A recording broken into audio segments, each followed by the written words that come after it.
Hi, everyone. Danica Joan here, and welcome to Preserving Family Ties with Dr. Mark and Danica Joan. We have a special guest, Bill Coleman.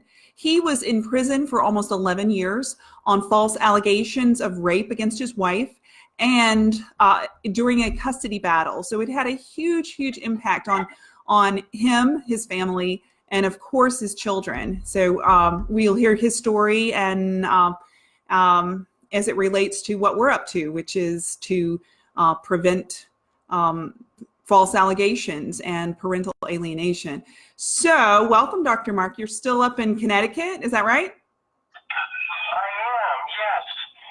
And getting ready for the third snowstorm of the 3.5 weeks that I've been in Connecticut. In fact, it's probably 4 weeks I've been in Connecticut, but it's going to hit tonight. Not sure what time. I'm looking at my watch like I should know. But we're expecting about 8 inches of snow. Wow. If you know what that is. I have no idea. Yeah, I wonder if Bill remembers. Yes, I do, Mark, and I miss it a lot, especially around Christmas time. Okay. Okay, so So we're not wasting any time. I want to make sure that I welcome those who have joined us on the Zoomcast as well as on Facebook. And we also wanted to talk about a few event announcements. We've got several proclamations in the works and scheduled for the Central Florida area. We're also looking for people, for advocates, leaders, people who want to be leaders in this family advocacy work that we do. And it's a simple way of participating. And that's us showing you exactly what you need to, a template that we have created that can be submitted to your local municipality, your city, your county, district, to request a proclamation. And that those proclamations would be to promote Parental Alienation Awareness Month, which is in the month of April every year. That gives us the opportunity to actually speak to these captive audiences about parental alienation so that it can make a difference. So that's my announcement. Do you have any announcements, Dr. Mark? Yes, thank you. I've been invited to speak on April 25th in Harrisburg, Pennsylvania, the capital of PA. And I'm really delighted with the work that... Uh-oh. We may have lost him. Yeah, sometimes when you're recording over the phone, sometimes we do. We don't have it. It's not as reliable as being on the computer, but we do what we can because we want to make sure that Dr. Mark, even though he's traveling, gets to be included in the conversation. Oh, I see a little bit of movement. Dr. Mark, are you back? I am. Okay. Yes, April 25th, I have to speak at the Pennsylvania State Capitol in Harrisburg, and I'm really looking forward to opportunity to hear about parental alienation. So waiting for confirmation for my speaking in Romania. The government of Romania is having a conference on parental alienation and corporate reform in that country. And parental alienation is not unique to the United States or to this hemisphere. It's international, as Danica and Bill knows. And Romania, as in many countries outside the United States, has their own federal laws. And in this case, the Romania judicial system is very eager to understand more about parental alienation and interventions. And in the conference, there's very much interest in addressing punitive measures to suspend and to stop alienation, which is the brainwashing of children against the other parent.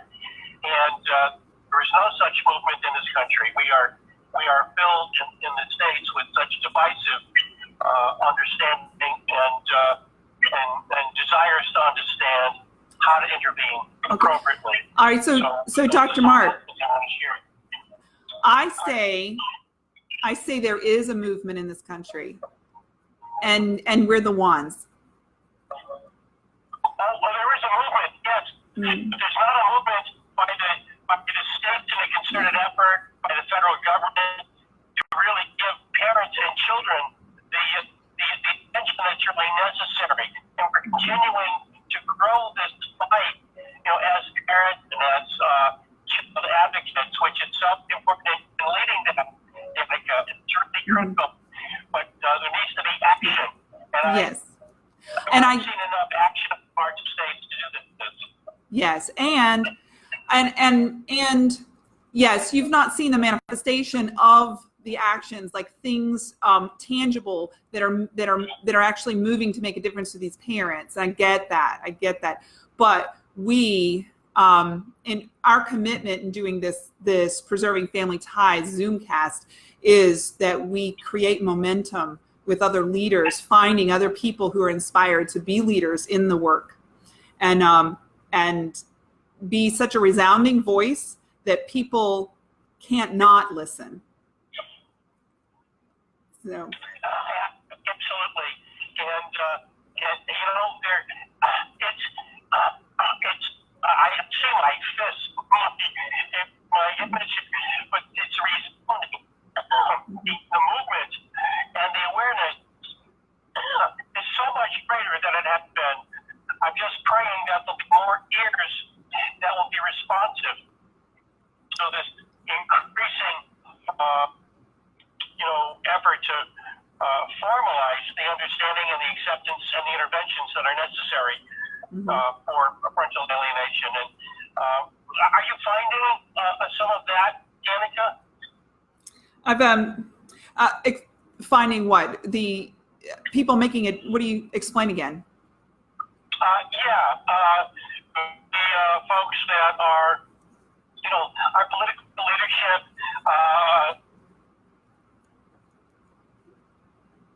I think.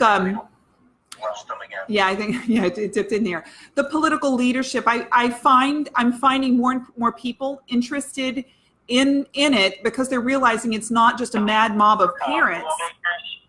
You know what? Your audio dropped for a second, but I think I know what you're asking. I am finding different legislators, different elected officials that are actually taking it to heart. They're understanding what it is, that parental alienation is not just a bunch of squabbling parents that are angry. I'm finding that they're really wrapping their head around this as something that they can actually change things to make a difference. It's been historically, parents who've been outed by the other parent have been kind of at a loss for what to do, and the judges and all the people involved are sort of caught flat-footed, and they don't know what to do.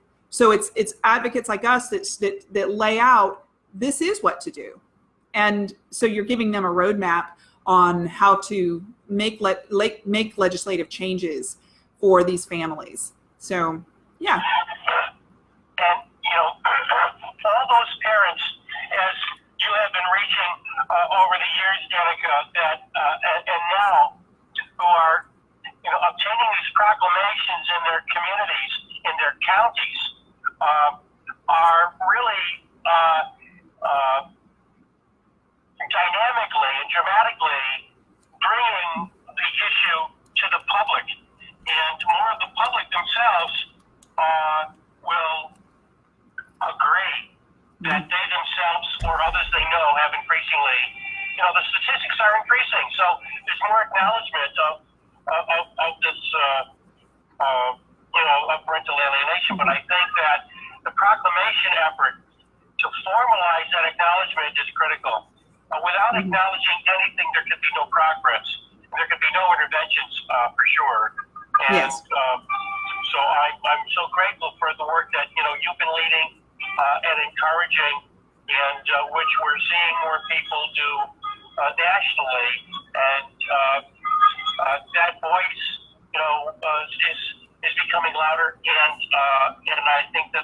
actions and a policy reform message also needs to be louder. And if there are people listening to us today, Danica, I just want to add, if there are people here who have assets, who have money that they can contribute in making billboard signage throughout major metro areas in this country, then we need to have a succinct message alerting the public and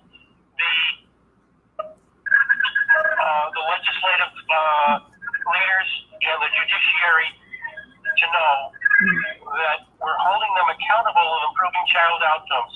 Yes. They need to recognize the needs of shared parenting. That will reduce parental alienation. That will reduce the conflict. Absolutely. According to statistics.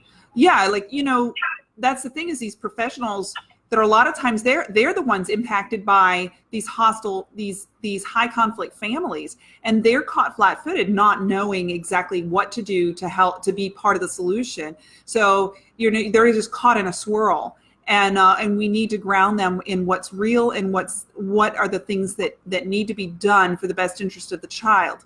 I know I want to go ahead and get with our guest, Bill Coleman. However, I also before I do that, I want to give you a little sneak peek into what I'm up to. So this last weekend, I was in Anaheim, California, and I was at a program, an international program called the Team Management and Leadership Program with Landmark Education.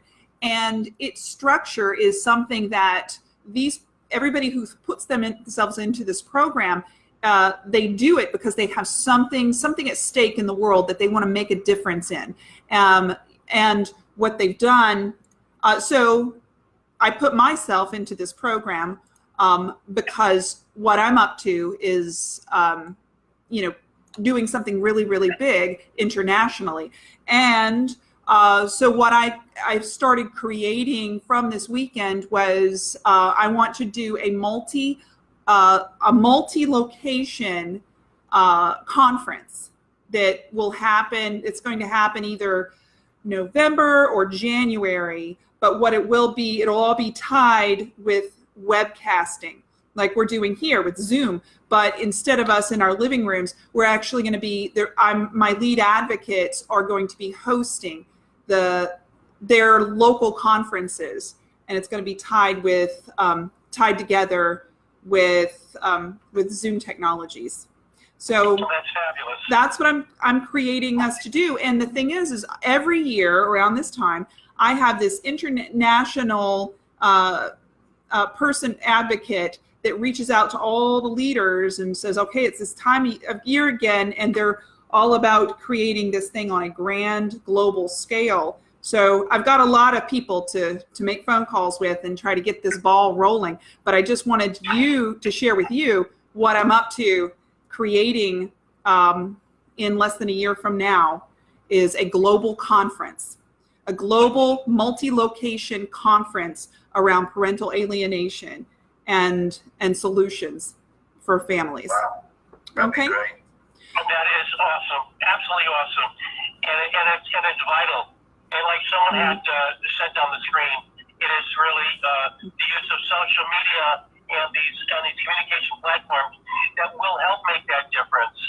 Absolutely. And Bill, I want to welcome you so much. And Danica, I'm so happy you're back and helping with that technology that I'm so inept with.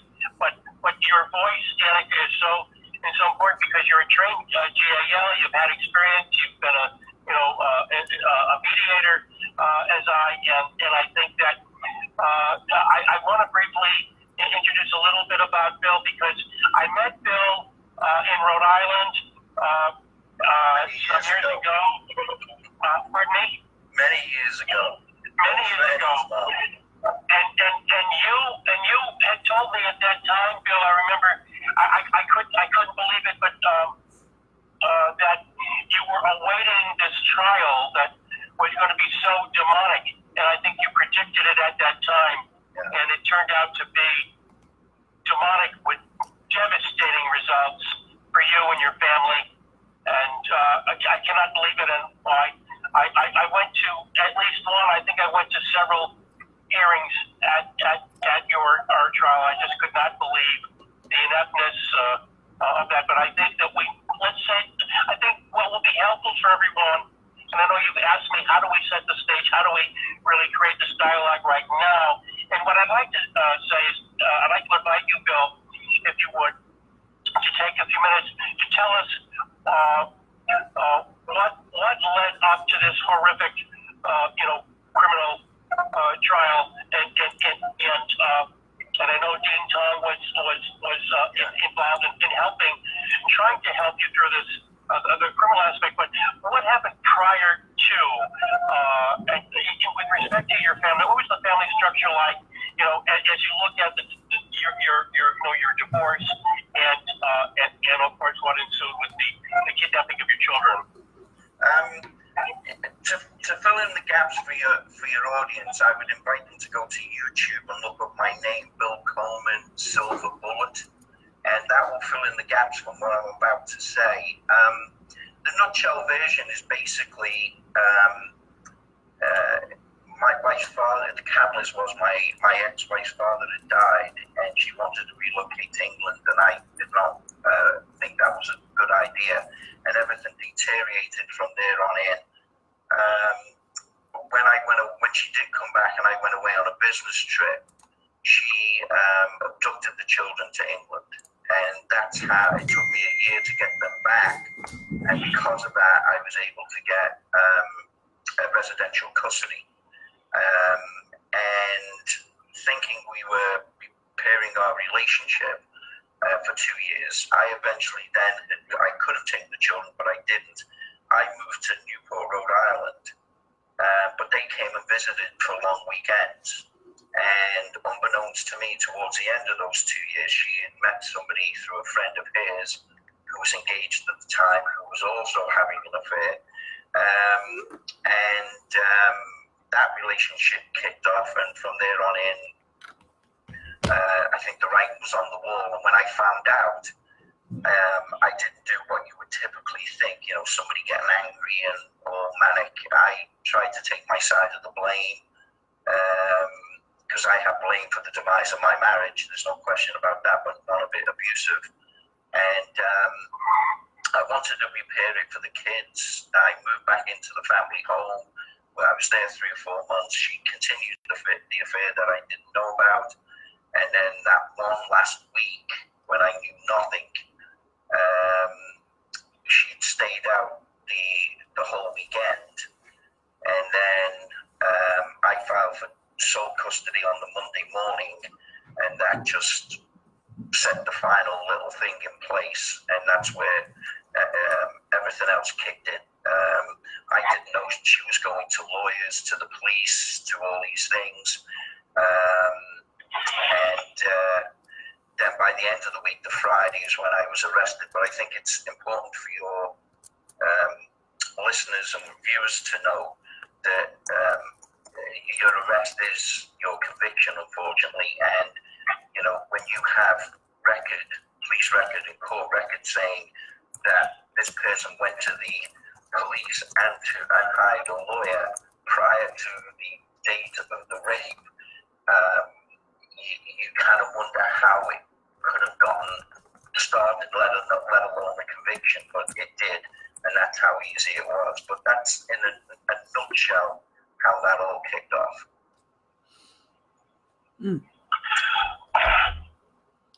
I think for people that are engaged in litigation now or have been, the nature of litigation is enough with child custody, but there are in too many cases allegations of child abuse. There are allegations of partner abuse. There are allegations of threats. There are criminal charges. The courts frequently will make decisions based on what is reported to them as opposed to what is actually substantiated. And if you think of that kind of a dynamic, particularly when there are restraining orders that are issued without any opportunity for the other party to attend court, and explain what the circumstances were or absent of. So it's really tragic that the courts will think that they should err on the rights of I forgot the exact term, you may know it, but to err on the right of safety, security, without only based on descriptions and allegations, not based on fact, and reporting to the police is not fact, simply reports. And how this can all be manipulated to form a tragic criminal lawsuit is beyond belief. But I want people to know that they're vulnerable. They're vulnerable. And how vulnerable would you say, Bill, people may be, given your experience? Extremely so. Unfortunately, you have a lot of television shows that promote that the person's always guilty. You've got the CSIs and those kinds of things. And I think I said again on this YouTube video that you've got a juror walking into a courtroom thinking, well, he must be guilty, or the prosecutor wouldn't have put him there. They must have, And the only time I ever saw a TV show where the guy walked away not guilty, the juror said, the prosecutor didn't give us the information to do our job. Their job was to convict. I mean, that's not true. So that's the mindset that you're up against. And then I feel the judicial system portrays this sense of appeals. And the average American, and even it's the same system here in the UK, what people don't know is that your appeals are based on errors of law. They do not retry the case. So if there's no errors of law, and I had a one-day trial, the jury took 2 weeks to come back with a verdict. But if I have a one-day trial, the chances of an error of law are slim to none. So, and in fact, I think I mentioned this to you on a call. There's a United States Supreme Court law, and I actually pulled it out just in case it's Herrera, that stipulates that a claim or a proof of actual innocence is not grounds to overturn a verdict. It's just unconscionable. This is a nightmare.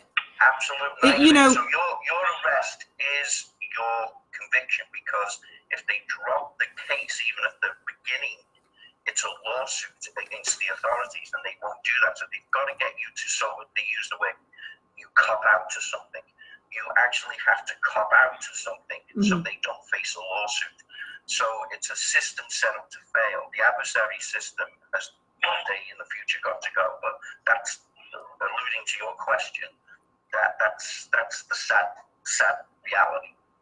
Yeah, in my profession and working with people who have been arrested for domestic violence and all that, they come a lot of times, they're threatened by the prosecutor that, you could spend all of this time in jail, or you could just, say you're guilty, and, it'll be a light sentence of maybe a year of probation and having to take domestic violence education. And I've had people who took the plea. And I'm thinking, you have no idea what you have set yourself up to. People, there are jobs now that you will no longer be eligible for. And unfortunately, it's law enforcement can arrest because they know that you can always be deemed innocent. But, try to get a job with a mugshot on the internet. It has a huge impact. And in regards to family court versus dependency court, I know that different states the same are different, but in the state of Florida, we have dependency court that handles abuse allegations and all that, and they have the rights to terminate parents' rights. They have the right to shelter a child who is in an abuse or neglect situation. But in family court, the parent doesn't even have to be found guilty of anything before they lose their rights. As if, and it frustrates me. I know dependency court is definitely failing. They're not really able to do their job properly. But that's really the venue for losing parental rights, not family court. Agreed. And something, I think the biggest thing you hear is, well, what else have we got? How can we change it? There's technology out there that can detect the truth from people. There's brain scans now. There's all sorts of things you can do. But the adversarial system, I think, is its glaring worst when children are involved. And what often happens to the alienated parent is they spend so much time away that at the point at which somebody begins to realize there's something wrong with the story, you've been so far away, you've now got to do supervised visits because your children haven't seen you in a year. So, the parent that's created the alienation is now going to get you to do supervised visits when there was no abuse to begin with. It's just amazing how that spiraling staircase just continues and continues. Yeah, and there's some sort of a shadow of guilt placed upon a parent who has supervised visitation, because why are they that unsafe that the child, they have to be monitored? And I'm looking at the time. It's 5:29. I want to close out this session, but I want you guys to all just stay on, and I'm just going to open up the second half of the show. So I wanted to, and in the second half, you can talk more about your story specifically and how it affected you and your family. Okay? Thank you. All right. And we're all